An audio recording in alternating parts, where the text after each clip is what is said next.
გესალმებით მეგობრებო, როგორც ყოველთვის ვარ ატმოსფეროში უკრაინელების აქციაზე და თუ რა ვიცი ტრაბაკში არ ჩავდივარმა, ვფიქრი რომ არანაკლებ საქმეს ვაკეთებ. აქ მოსვლით, ვიდრე ვთქვათ რუსთაველზე რომ ვიდგე, ნუ ყოველ შემთხვევაში მე ასე ვფიქრი და კიდევ ერთხელ მინდა დავაფიქსირო.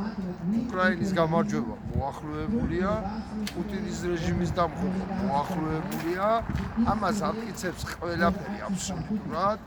სოფლიოში მიმდინარე მოვლენები ირანში იქნება, ვენესუელაში მიმდინარე მოვლენები იქნება, თუ რაც იქნება. და თუნდაც ის რომ დღეს პატრუშევი დაიჭირეთ თავის შვილთან ერთად, უკვე ეს კიდევ ერთხელ ამტკიცებს, რომ ბოლო დღეებს ითვლის რუსეთის იმპერია და კიდევ ერთხელ მინდა მოვუწოდო ქართველ ემიგრანტებს რა.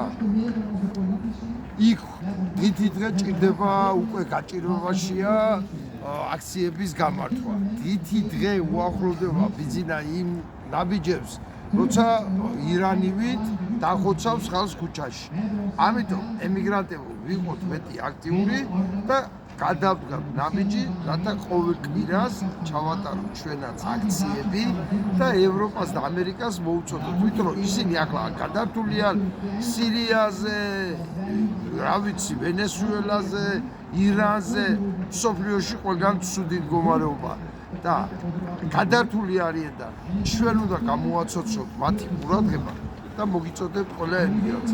იქნებ შევთანხმდეთ რამენაირად და აქციები გავმართოთ ჩვენს ყოველ კვირა დღეს ევროპის დედაქალაქებში. მადლობთ ყურადღებისათვის.